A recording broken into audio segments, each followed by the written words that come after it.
दुनिया के व्यापार और ऊर्जा बाजार में एक साथ कई बड़े संकेत दिखाई दे रहे हैं। कहीं युद्ध की वजह से कंटेनर बंदरगाहों पर फंस रहे हैं तो कहीं लॉजिस्टिक्स महंगा होने से पाम ऑयल का व्यापार धीमा पड़ रहा है और कहीं दुनिया के सबसे बड़े एलएनजी निर्यात केंद्र से गैस जहाजों की आवाजाही रुक गई है। लेकिन इसी उथल पुथल के बीच भारत का एक बड़ा निर्यात क्षेत्र सी फूड अब तक स्थिर दिखाई देता है। तो सवाल है, क्या वैश्विक सप्लाई चेन एक नए दौर में प्रवेश कर रही है? नमस्ते, मैं हूं रविंद्र गौतम और आप देख रहे हैं कमोडिटी टुडे।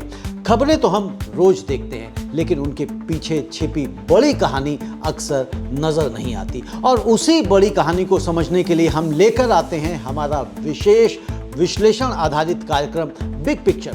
तो आइए सबसे पहले एक नजर डालते हैं आज के बिग पिक्चर में शामिल बड़ी खबरों पर।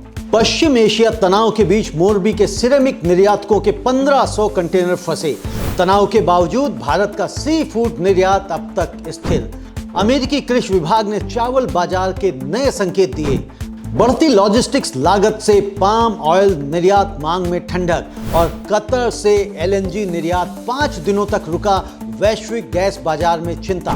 तो आइए शुरू करते हैं आज का बिग पिक्चर पहली बड़ी खबर से। पश्चिम एशिया तनाव का असर मोरबी के सिरेमिक निर्यात पर बड़ा झटका। जी हां, पश्चिम एशिया में बढ़ते जियोपॉलिटिकल टेंशन का असर अब सीधे भारतीय उद्योगों तक भी पहुंचने लगा है। गुजरात के मोरबी में स्थित सिरेमिक उद्योग इस समय एक गंभीर व्यवधान का सामना कर रहा है।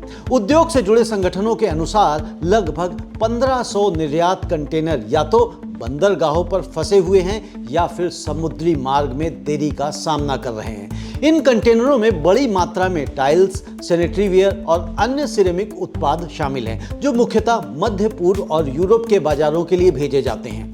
इस व्यवधान का मुख्य कारण है पश्चिम एशिया में जारी संघर्ष, जिसके कारण समुद्री मार्गों की सुरक्षा को लेकर अनिश्चितता बढ़ गई है। लेकिन समस्या केवल देरी तक सीमित नहीं है, बल्कि शिपिंग कंपनियों ने अब कार्गो पर वॉर रिस्क सरचार्ज लगाना शुरू कर दिया है। यानी अब निर्यातकों को माल भेजने के लिए सामान्य फ्रेट के अलावा अतिरिक्त सुरक्षा शुल्क भी देना पड़ रहा है। इसका सीधा असर पड़ रहा है निर्यात की लागत पर। कई उद्योग प्रतिनिधियों का कहना है कि कुछ मार्गों पर शिपिंग लागत में काफी वृद्धि देखी जा रही है, जिससे निर्यातकों की प्रॉफिटेबिलिटी पर दबाव बढ़ गया है। मोरबी को अक्सर भारत की सिरेमिक राजधानी कहा जाता है और यहाँ से हर साल बड़ी मात्रा में सिरेमिक प्रोडक्ट दुनिया के कई देशों में निर्यात किए जाते हैं। लेकिन जब कंटेनर बंदरगाहों पर फंसते हैं या जहाज़ों की आवाजाही बाधित होती है तो इसका असर केवल एक उद्योग तक सीमित नहीं रहता, बल्कि यह पूरी सप्लाई चेन को प्रभावित कर सकता है। अब समझते हैं इस खबर का बिग पिक्चर क्या है। तो अगर इस खबर को थोड़ा गहराई से देखें तो यह केवल मोरबी के सिरेमिक निर्यातकों की परेशानी नहीं है, बल्कि इसके पीछे वैश्विक व्यापार से जुड़े 3 बड़े संकेत छिपे मिलते हैं। जी हां, पहला जियोपॉलिटिकल टेंशन और वैश्विक व्यापार। आज की दुनिया में अधिकांश अंतर्राष्ट्रीय व्यापार समुद्री मार्गों के माध्यम से होता है। जब किसी रणनीतिक क्षेत्र में युद्ध या तनाव बढ़ता है तो उसका असर तुरंत वैश्विक व्यापार पर दिखाई देता है। पश्चिम एशिया के समुद्री मार्ग दुनिया के सबसे महत्वपूर्ण व्यापार मार्गों में शामिल है और इस क्षेत्र में अस्थिरता बढ़ने का मतलब है जहाज़ों की आवाजाही पर जोखिम बढ़ना और शिपिंग कंपनियों का अतिरिक्त शुल्क लगाना। यानी युद्ध का असर केवल उस क्षेत्र की राजनीति तक सीमित नहीं रहता, बल्कि वह वैश्विक व्यापार की लागत को भी प्रभावित कर सकता है। दूसरा, लॉजिस्टिक्स लागत, निर्यात प्रतिस्पर्धा का निर्णायक कारक। अंतर्राष्ट्रीय व्यापार में कई बार प्रोडक्ट की कीमत से ज्यादा महत्व लॉजिस्टिक्स लागत का होता है। यदि फ्रेट रेट्स या वॉर सरचार्ज बढ़ जाते हैं तो निर्यातकों की प्रतिस्पर्धा क्षमता कम हो सकती है, क्योंकि वैश्विक बाजार में खरीदार अक्सर सबसे कम कीमत वाले सप्लायर को चुनते हैं। इसलिए अगर भारतीय निर्यातकों की लागत बढ़ती है तो उन्हें अन्य देशों के निर्यातकों से कड़ी प्रतिस्पर्धा का सामना करना पड़ सकता है। तीसरी, वैश्विक सप्लाई चेन की नाजुकता। पिछले कुछ वर्षों में दुनिया ने कई बड़े सप्लाई चेन डिस्रप्शन देखे हैं, चाहे वह महामारी का दौर रहा हो या फिर क्षेत्रीय युद्ध और जियोपॉलिटिकल टेंशन। इन घटनाओं ने यह स्पष्ट कर दिया है कि आज की वैश्विक अर्थव्यवस्था एक अत्यंत जटिल और आपस में जुड़ी हुई सप्लाई चेन पर निर्भर करती है और इस श्रृंखला की किसी भी एक कड़ी में आने वाला व्यवधान दूर बैठे उद्योगों और बाजारों को भी प्रभावित कर सकता है।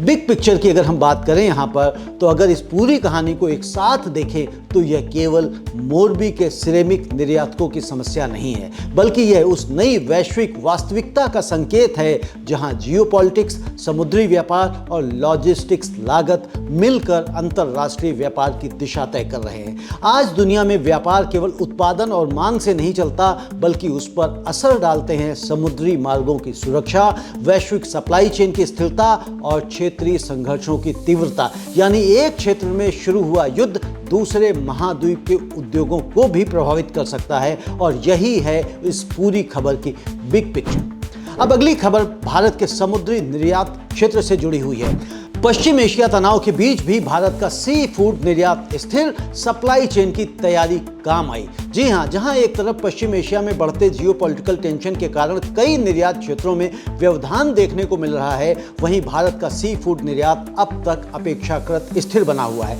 इस बारे में जानकारी देते हुए आंध्र प्रदेश के कृषि मंत्री ने कहा है कि मध्य पूर्व में चल रहे तनाव के बावजूद भारत से होने वाले सी फूड निर्यात में अब तक कोई बड़ा व्यवधान नहीं आया है। उन्होंने बताया कि प्रमुख बंदरगाहों से निर्यात होने वाले कंसाइनमेंट सामान्य रूप से आगे बढ़ रहे हैं और अभी तक बड़े पैमाने पर कोई रद्दीकरण या गंभीर देरी की स्थिति सामने नहीं आई है। भारत का समुद्री उत्पाद निर्यात मुख्य रूप से झींगा, मछली और अन्य समुद्री खाद्य उत्पादों पर आधारित है और इनकी वैश्विक बाजार में मांग लगातार बनी हुई है। विशेष रूप से भारत के पूर्वी तट के बंदरगाह जैसे विशाखापट्टनम और अन्य निर्यात केंद्र इस क्षेत्र के प्रमुख समुद्री उत्पादों को अंतरराष्ट्रीय बाजारों तक पहुंचाने में महत्वपूर्ण भूमिका निभाते हैं। आंध्र प्रदेश के कृषि मंत्री के अनुसार हाल के समय में निर्यातकों ने लॉजिस्टिक्स की बेहतर योजना बनाई है, जिससे बढ़ते फ्रेट्स के बावजूद निर्यात की गति बनी हुई है। यह इसलिए भी महत्वपूर्ण है क्योंकि समुद्री निर्यात भारत की कृषि और खाद्य निर्यात अर्थव्यवस्था का एक महत्वपूर्ण हिस्सा है। अब समझते हैं इस खबर का बिग पिक्चर क्या है। तो अगर इस खबर को थोड़ा सा हम गहराई से देखें तो यह केवल सी फूड निर्यात की स्थिति की जानकारी नहीं है, बल्कि इसके पीछे छिपे वैश्विक व्यापार और सप्लाई चेन से जुड़े तीन महत्वपूर्ण संकेत छिपे हुए हैं। पहला, सप्लाई चेन प्रबंधन की बढ़ती अहमियत। आज के वैश्विक व्यापार में सिर्फ उत्पादन पर्याप्त नहीं होता, बल्कि उतना ही महत्वपूर्ण होता है लॉजिस्टिक्स और सप्लाई चेन प्रबंधन। अगर निर्यातकों के पास बेहतर शिपिंग योजना, वैकल्पिक मार्ग और मजबूत बंदरगाह नेटवर्क हो तो वे जियोपॉलिटिकल टेंशंस के बावजूद अपने निर्यात को जारी रख सकते हैं। दूसरा, वैश्विक खाद्य बाजार में समुद्री उत्पादों की मजबूत मांग। दुनिया के कई देशों में समुद्री खाद्य उत्पादों की मांग लगातार बढ़ रही है। झींगा और अन्य सी प्रोडक्ट्स आज कई अंतरराष्ट्रीय बाजारों में हाई वैल्यू वाले फूड प्रोडक्ट्स माने जाते हैं। इसलिए वैश्विक मांग मजबूत रहने पर निर्यातकों को बाजार बनाए रखने में मदद मिलती है।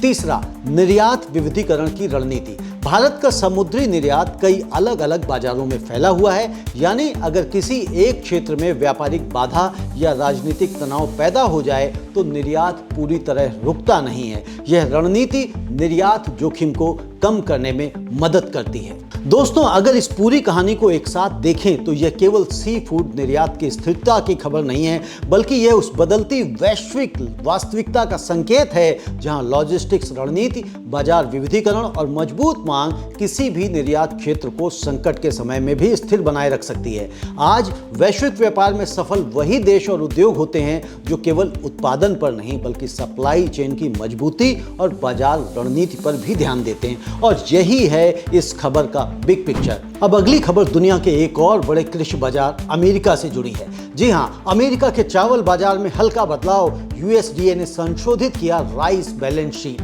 अमेरिका के कृषि विभाग United states department of agriculture यानी यूएसडीए ने हाल ही में अमेरिकी चावल बाजार से जुड़ी अपनी राइस बैलेंस शीट में कुछ छोटे लेकिन महत्वपूर्ण संशोधन किए हैं।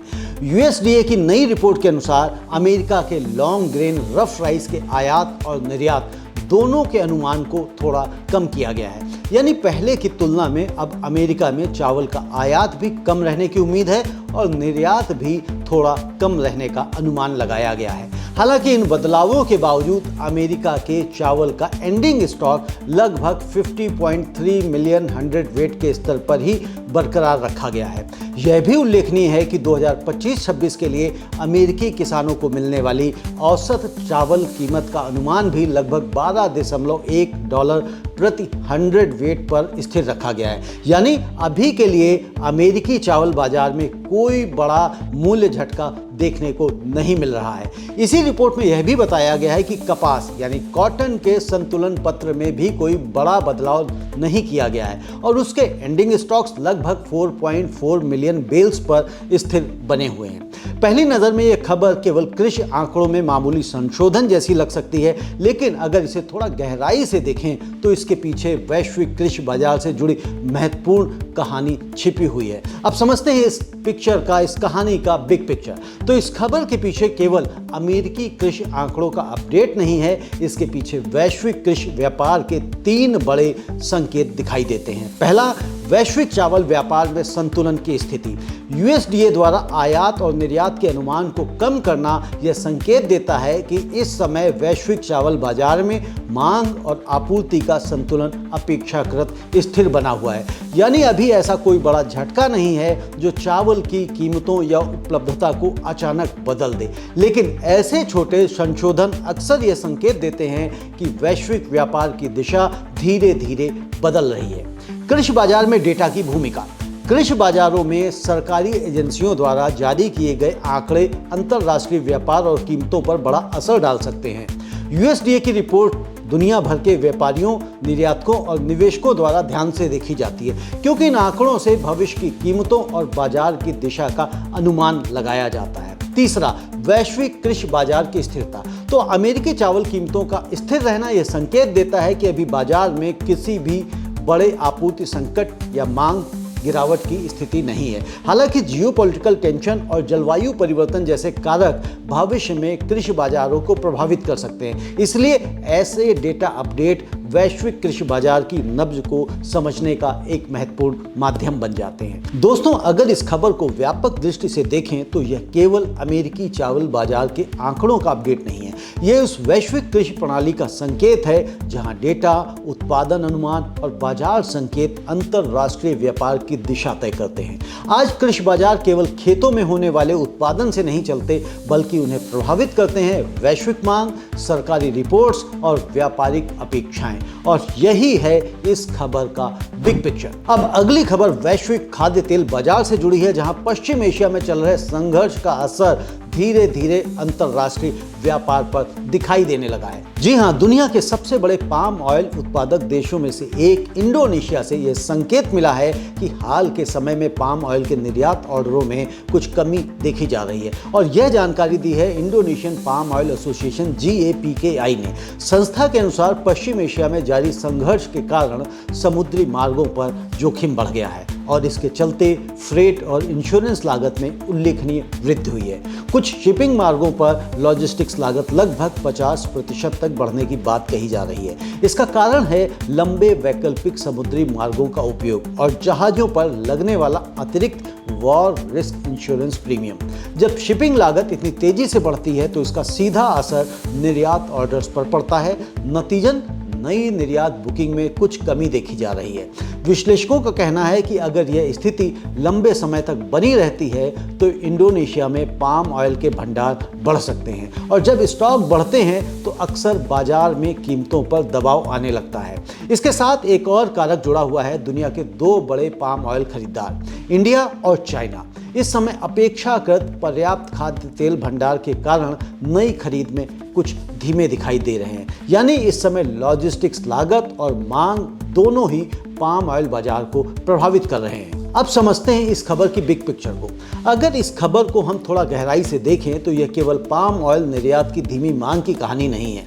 इसके पीछे वैश्विक खाद्य तेल बाजार से जुड़े 3 महत्वपूर्ण संकेत दिखाई दे रहे हैं। पहला, जियोपॉलिटिकल टेंशन और खाद्य तेल व्यापार। दुनिया में पाम ऑयल का व्यापार मुख्य रूप से समुद्री मार्गों पर निर्भर करता है।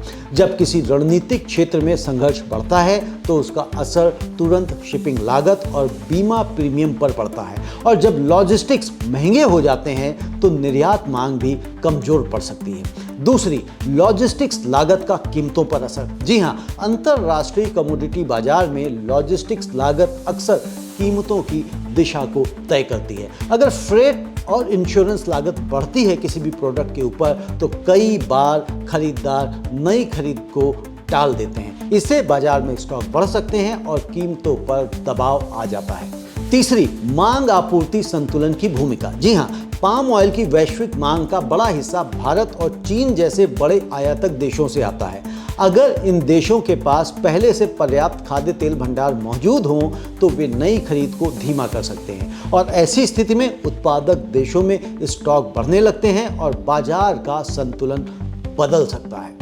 तो दोस्तों, अगर इस पूरी कहानी को हम व्यापक दृष्टि से देखते हैं तो यह केवल पाम ऑयल निर्यात में आई अस्थायी मंदी की खबर नहीं है, बल्कि यह उस वैश्विक खाद्य बाजार का संकेत है जहां जियोपॉलिटिक्स, लॉजिस्टिक्स, लागत और मांग आपूर्ति संतुलन मिलकर कमोडिटी कीमतों की दिशा को तय करते हैं। आज खाद्य तेल का व्यापार केवल कृषि उत्पादन का परिणाम नहीं है, बल्कि उस पर असर डालते हैं समुद्री मार्गों की सुरक्षा, वैश्विक व्यापार लागत और प्रमुख आयातकों की खरीद रणनीति। और यही है इस खबर की बिग पिक्चर। अब बढ़ते हैं अगली खबर की तरफ जो जुड़ी है वैश्विक ऊर्जा बाजार से।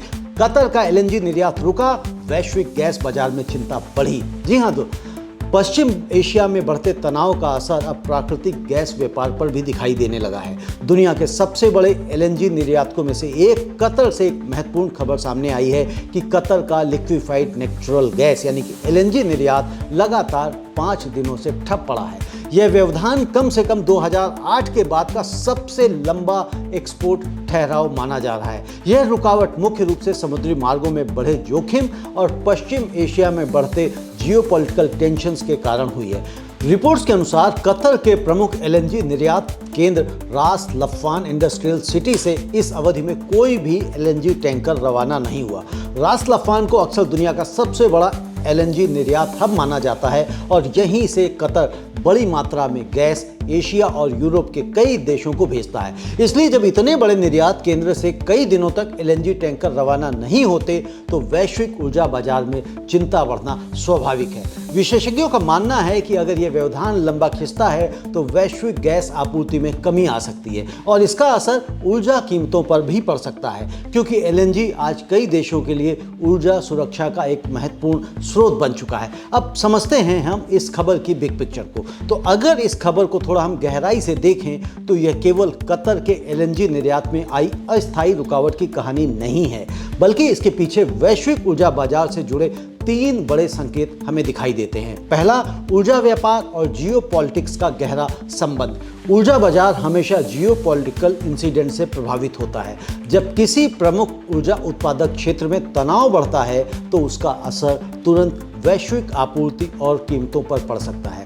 पश्चिम एशिया आज भी दुनिया के ऊर्जा व्यापार का एक प्रमुख केंद्र बना हुआ है, इसलिए इस क्षेत्र में होने वाली किसी भी अस्थिरता का असर पूरी दुनिया के ऊर्जा बाजार पर दिखाई देता है। दूसरा, एलएनजी का बढ़ता वैश्विक महत्व। पिछले दशक में एलएनजी दुनिया के ऊर्जा बाजार में तेजी से महत्वपूर्ण बन गया है।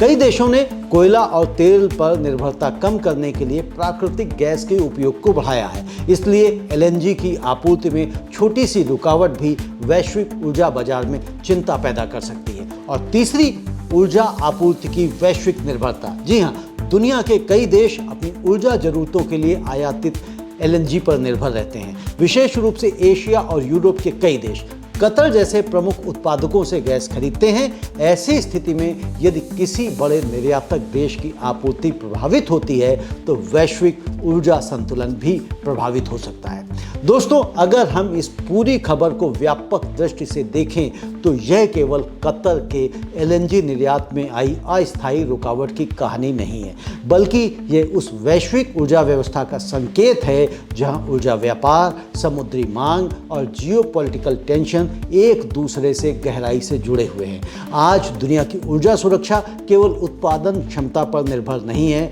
बल्कि उस पर उतना ही असर डालते हैं समुद्री व्यापार मार्गों की स्थिरता और वैश्विक राजनीतिक परिस्थितियां। और यही है इस खबर की बिग पिक्चर। दोस्तों, अगर आज की इन सभी खबरों को एक साथ देखें तो एक बात बिल्कुल साफ दिखाई देती है, दुनिया का व्यापार अब केवल उत्पादन और मांग से नहीं चलता। आज वैश्विक कमोडिटी बाजार को प्रभावित कर रहे हैं समुद्री मार्गों की सुरक्षा, लॉजिस्टिक्स कॉस्ट, जियोपॉलिटिकल टेंशन और सप्लाई चेन की स्थिरता। यानी दुनिया के किसी एक क्षेत्र में शुरू हुआ संकट दूसरे महाद्वीप के उद्योगों, निर्यातकों और ऊर्जा बाजार को भी प्रभावित कर सकता है। और यही है आज इन खबरों का बिग पिक्चर। अगर आपको खबरों के पीछे छिपी यह बड़ी तस्वीर समझना पसंद है तो वीडियो को लाइक अवश्य कीजिए और कमोडिटी टुडे चैनल को सब्सक्राइब करना ना भूलिए। तो मिलते हैं बिग पिक्चर के अगले एपिसोड में। आपका अभिनंदन। नमस्ते।